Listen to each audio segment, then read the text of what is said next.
Maybe we can go to our next talk by Dr. TEJAL. Basically, she'll be talking about multiple calculation and multiple understanding in cataracts needing toric IOL. Dr. TEJAL? Yeah, thank you, Dr. Naren.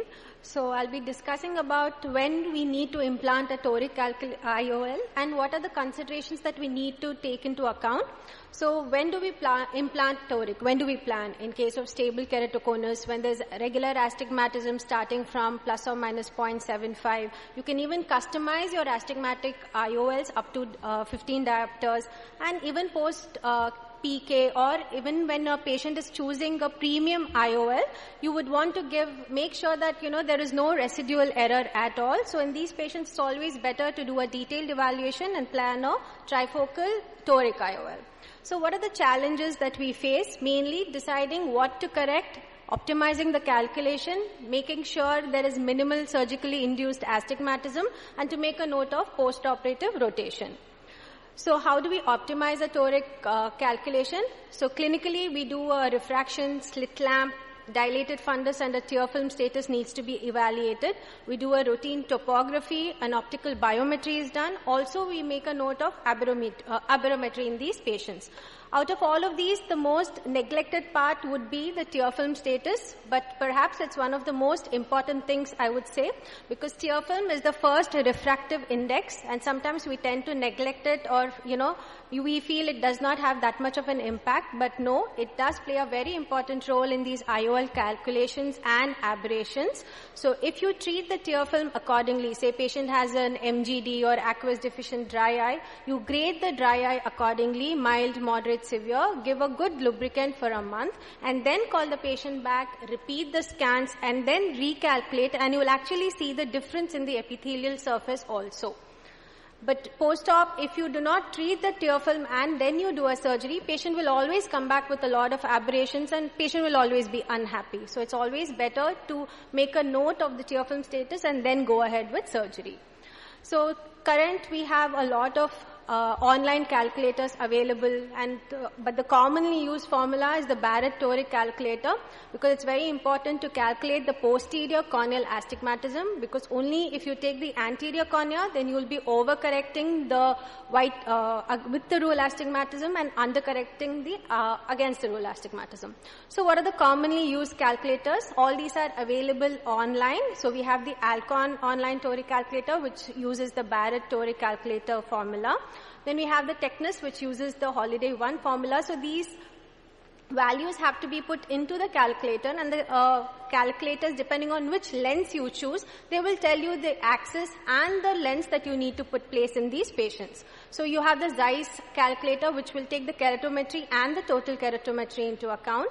And we have our care group AIOL toric calculator, wherein you need to put the K values from the IOL master, not the TK. We need to put the K values and the surgeon-specific SIA to get the IOL and the access for these patients. So there's another interesting thing that is there, that is the integrated K reading. So Dr. Barrett came up with this, where you take measurements from 3 different machines, so 2 biometers and 1 topographer. So when the K value is taken from 3 different machines, we call it the median K. Now suppose you do not have 3 machines, you have just 2 machines, and when you take readings from just the 2 machines, then you call it the mean K reading, but still the median would be better. So you take from the IOL master, Lenstar, and the Pentacam. This has proven to be more efficient. The residual spherical and the astigmatism power has been very good. So it's better to use the integrated K value. So if you go to the online, these all are freely available. So if you go online and type Barrett toric calculator, you get the K calculator below. So you can see that you can enter all the 3 values. So the top 2, if you can see the cursor, these 2 are the biometers and the down is the topographer.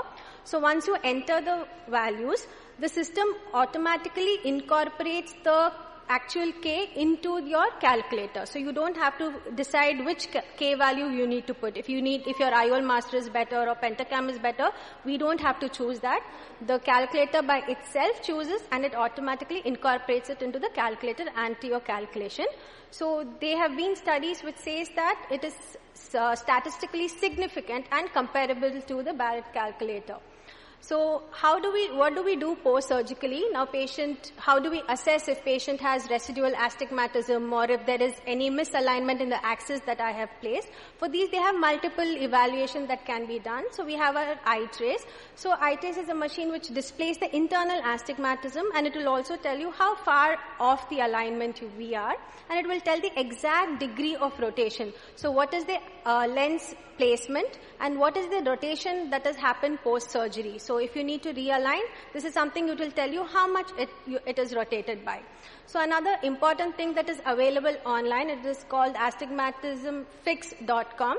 So this is a tool again where you can analyze post-operatively your residual astigmatism and how do you correct it. So once you put in all the patient data, information about the IOL that you have implanted, what you have chosen, it will tell you the pre-op parameters and you need to put the post-op outcomes also. Depending on this, it will calculate and tell you the exact result. So if your IOL was placed in say 120 degrees, what is the axis that you need to rotate it? And if you rotate it at this particular axis, what will be the residual astigmatism? This is something the astigmatic toric calculator analyzes for us.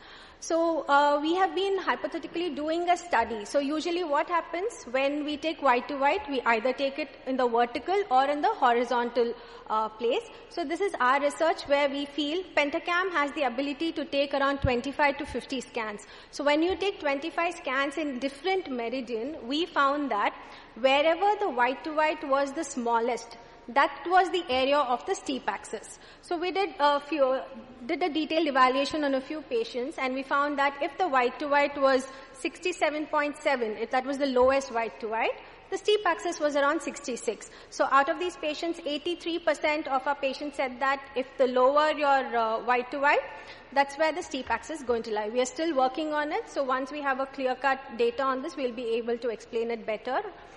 So coming to a case example about these calculators. So this is how it is. A patient comes with cataract. We do a detailed evaluation. We do a calculation, get the topography done. And once we put all the values in the online calculator, you can choose your lens. Whatever lens you choose, you need to put in that particular company IOL calculator. And you can see that it is comparable to your IOL master values also. So once you do that, you place the lens, and this patient was 6/6 vision, and this was T2 we had placed Alcon IQ. Thank you. Thank you, Dr. TEJAL. So one of the things I think I think all of us have been continuously hearing is Barrett's. So I think at least one take-home message is simple. If you're getting confused with all the formulas in the market, just stick to one formula, Barrett's. You'll do really well. Okay. The other important point, or the question which we keep hearing from a lot of doctors is, see doctor, we don't have all these high-end machines to calculate the epithelium. Tell me something else. How do I look at it? How do I treat it? How do I know that is it irregular or not? It's a simple way. Let's say if you have certain scans and every time you do the scan, the results are different. Usually the surface is not good. Okay. So what you need to do is, if you're getting multiple scans like this, treat the patient for the lids, the surface, and review in 1 month. You'll realize automatically your scans are more reliable. Every time you repeat it, you get more reliable scans. So rest assured that the epithelium would have become regularized by itself. Okay, and so basically,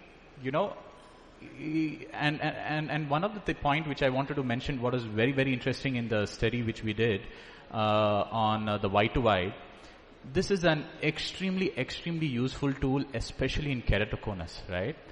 Now, when we do comparison of results, let's say I've done one scan now and in 6 months, and we are overlapping the two scans and seeing the difference. Now, even the slightless rotation, the progression and everything can completely change, right? It's not that the orientation of the scan is perfect every time. But with this tool, you can make sure that the overlapping is perfect every time. Okay, so it's a very interesting, which we should be publishing the same soon. But we just wanted to give a glimpse of the study, which is going to completely change how we look at and treat these kind of astigmatism.